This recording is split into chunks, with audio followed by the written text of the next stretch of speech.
Welcome to the Commercial Real Estate Investing from A to Z podcast. I'm your host, Steph Boldrini. We provide straightforward information by bringing excellent guests with real-world experience in all topics related to commercial real estate investing.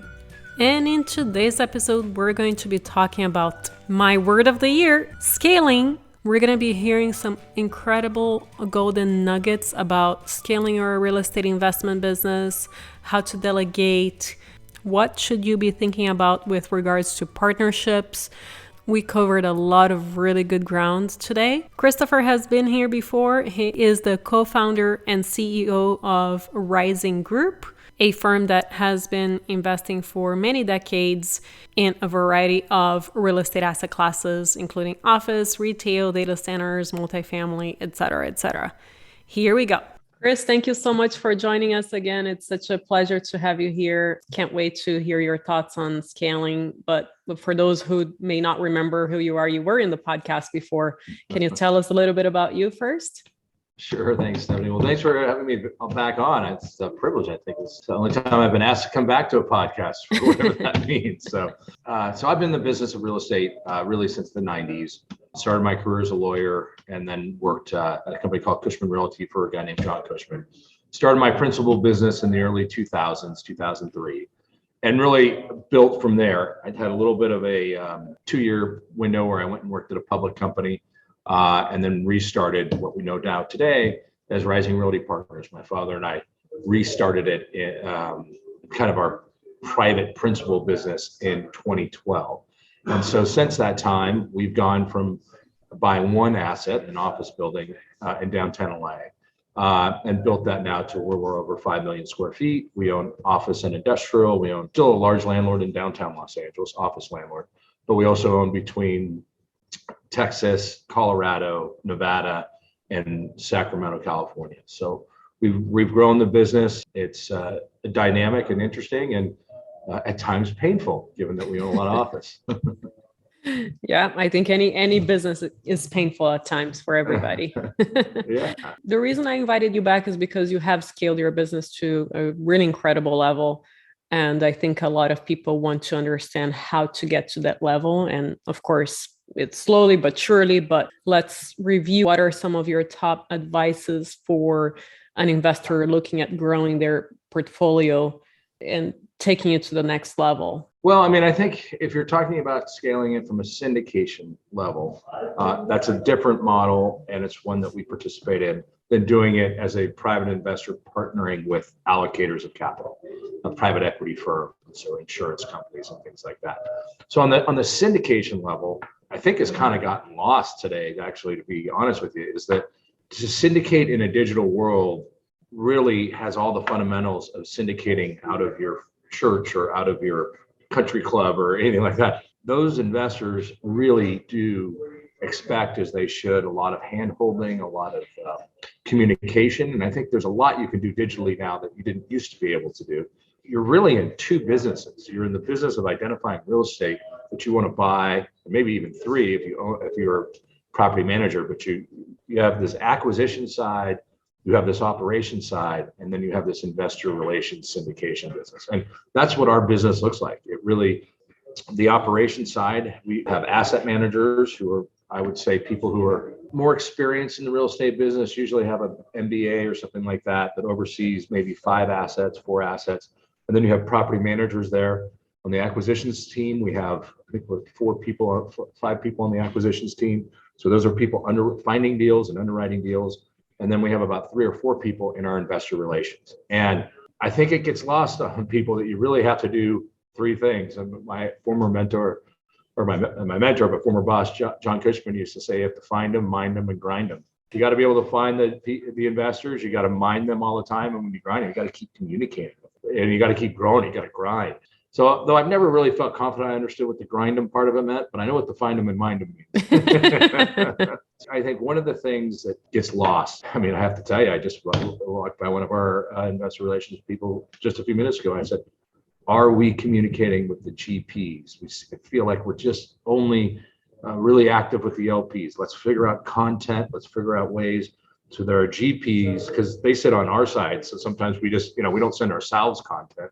And we Right. forget. You're wearing three hats and you're hustling all the time to make sure you're communicating with people. What I have found is you can raise millions of dollars from one person if you keep communicating, even if deals don't meet the returns that we project. It doesn't happen often, but it does happen. I've been in the business since the 90s. We've seen, at least 3 full recessions. So it doesn't always happen the way we hope it will. But if you communicate with people, then they feel like they're part of your team and they understand the issues that you have. If you don't communicate, I mean, that you'll never hear from that investor again, and then you never know what they're telling other people. So I think we live in a world now with digital. I keep using the term digital, but you can communicate not just through social media, but you can directly communicate with people. One of the things that has really jumped into the business as well. I mean, when I first started, this was me spending the time every quarter writing out a 2 to 3 page summary of what happened in the leasing and the debt and whatever it is. And these were really handwritten, typewritten letters that would be sent out. Now there's a ton of software out there, different kinds, from Juniper Square, which is a very popular, very sophisticated software, IMS, that are kind of portals so that you can communicate with people. But then you got to have the content too, because I think we've moved past a world where someone's okay with just a quarterly report. They want to know you're in the market, so you have to communicate with them that way. So that's kind of a broad overview. How do you scale is a challenge. No matter how much we want to all think that we are exponential thinkers and we can do things exponentially, reality is most of the stuff we do is linear. You find a property, you like the property, you start to underwrite it. Then you start to talk to the brokers, and then you get into this process, and maybe you can buy it off market. Maybe you have to participate in a process against 2 or 3 other people. It's very hard to do that and then have another property that you're doing the same thing with. So the teams get bigger, but then you don't really want to get too big on your teams because things go up and down. So how can you use technology?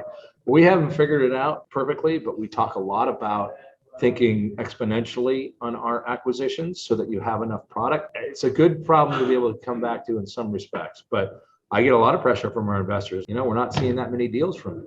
There's just not enough deals out there. So you start to feel like you get the right investors, they want quantity and you can't sacrifice quality for quantity. So the first thing you have to do is understand that it is never bad to over communicate, and it is always bad to under communicate. I also know how hard it is because you get stuck in, hey, I'm negotiating this lease over here, and we had something break and the CapEx broke. But if that's not consistent, you lose trust, you lose investors, and that word goes out very quickly.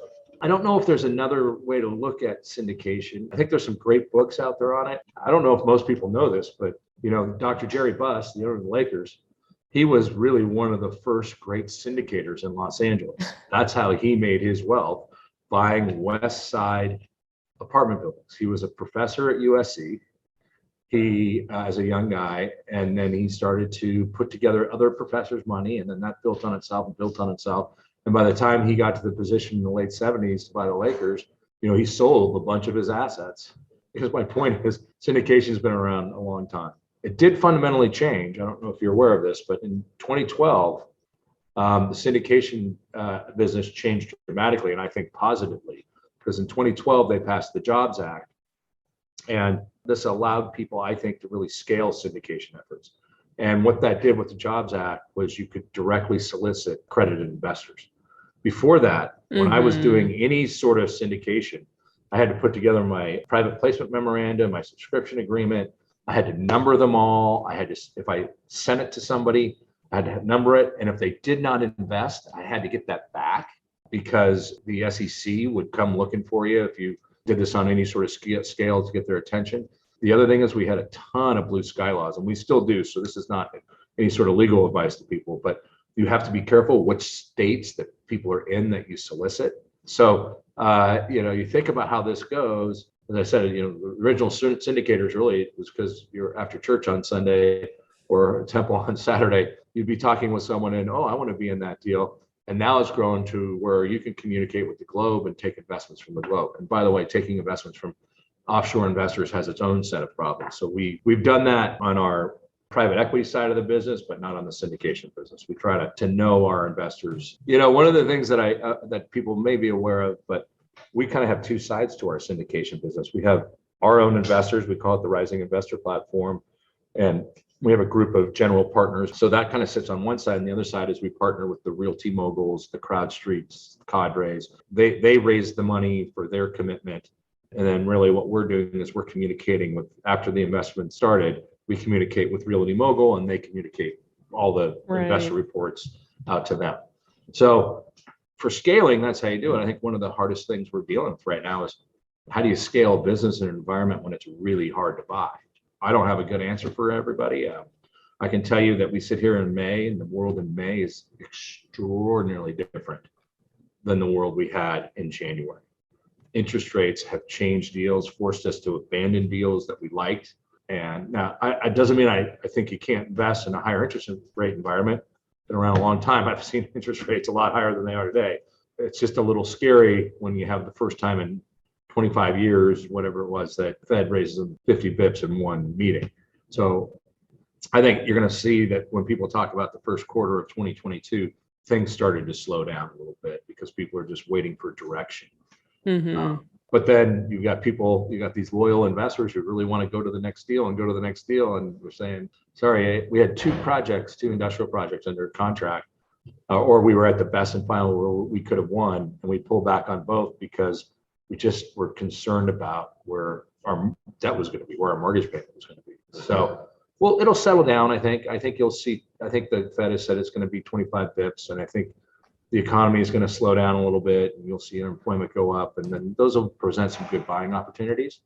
But it's that balance of, you don't want to give people a bad deal, but if you don't give them deals, they could go to the next person. So you just didn't know exactly what your rate was going to be because you couldn't lock it? Is that? No, no. What happened was the rate that we underwrote. Remember, a lot of these. Yes, it was. Yeah. A lot of these things take a while. So you get the offering memoranda, you start to underwrite it, then you go through and it's 60 days have gone by, Sure. So that can happen. And so what happens then? Do you ask for better price or? Well, you certainly can. We chose on the last two to just say they had two other bidders who felt they could buy it that number. And we said, yeah, we'll take it. Got it. That makes sense. Okay. Yeah. I just wanted to clarify the entire picture so people understand it. Yeah. So I think there are a couple of things with regards to scaling. One is delegating, right? And the other one is through partnerships. Can you touch maybe these two topics on how you approach when you want to delegate things and when do you want to partner up with people and what your process is with partnerships? Well, I will say I have enough scar tissue of the fact that I've had bad partners. Now, I don't want someone to interpret bad partner as bad human being. I don't mean that at all. Though I've had a few bad human beings too, be partners.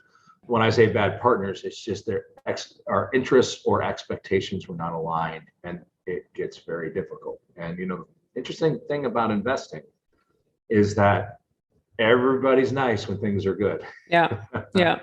You lose a big tenant and there might be a capital call. Not everybody's so nice. And that can be also within your partnership. It doesn't just mean outside investors. So I wish I could tell you I have this wonderful method after so many years to identify. I don't. What I do know is if I'm talking to someone about being a partner or talking about bringing somebody into the business, if I can't make the decision right away, thinking about things, I usually will say no. I usually say no.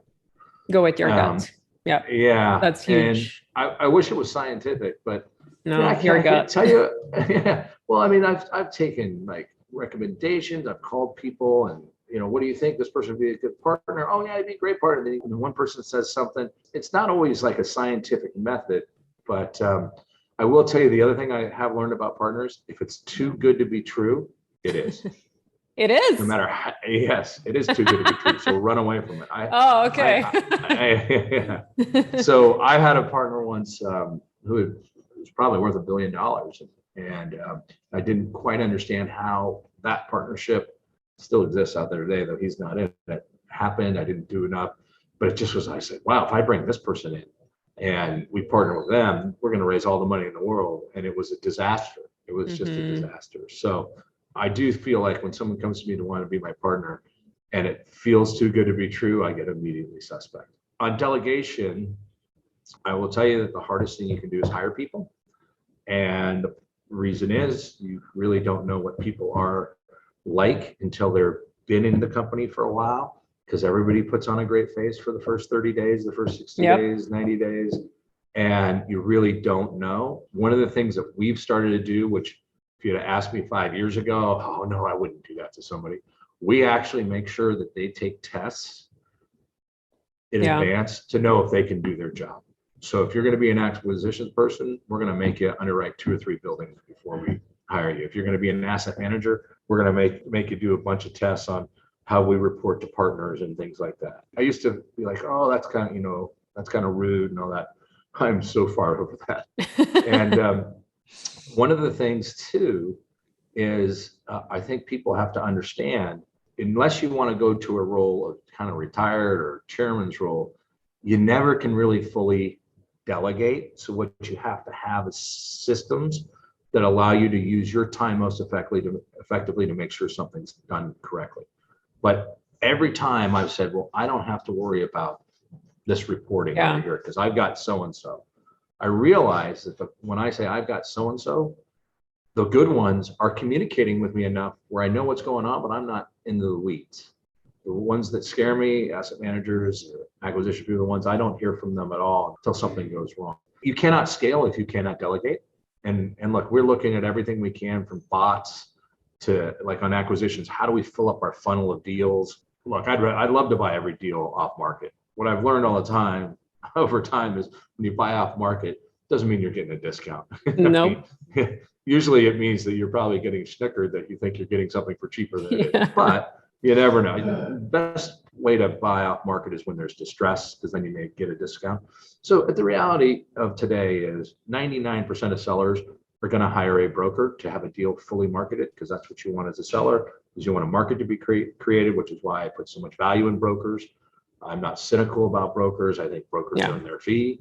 And I, having been a broker, I think a lot of owners discredit brokers in a way I think is totally unfair and inappropriate, because the owner doesn't know about the 15 times the person spent their time and did all this stuff and didn't get paid. For us, what we're trying to do is come up with technology ways to get the funnel as wide as possible for all these deals coming in, and then filter them without human beings doing it to get down to deals that we think we would like. It's a work in progress, but in terms of how we get more deals, but on the delegation, you got to have systems in place.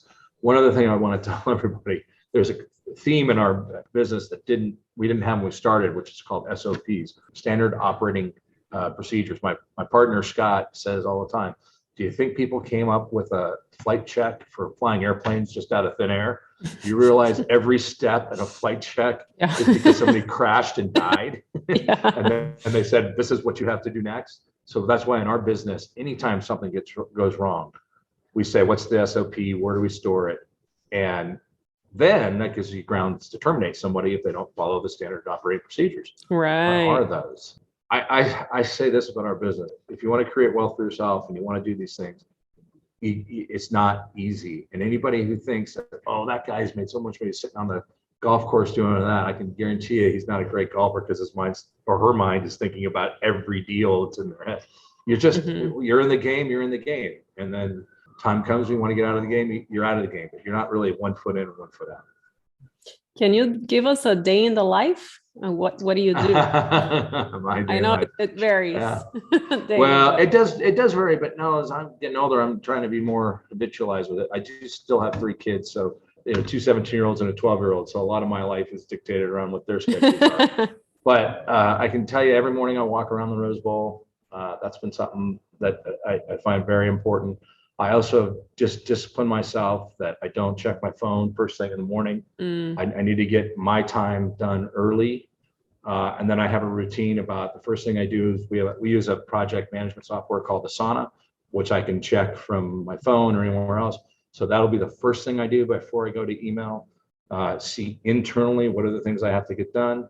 Then I compare that to my calendar and I make sure that I have the time in the day. I really only try to get 3 things done in a day. Doesn't mean I don't touch, 15 other things, but I try to get 3.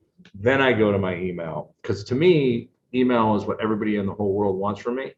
And if you start there, you're starting your day trying to please everybody. And Yeah. it's so hard. It's such a hard thing to learn. The other thing I found as I've gotten older, and more mature in the business, to me, it's not about getting the work done, even though my first reaction always is, oh, I'll write the response or I'll write that letter.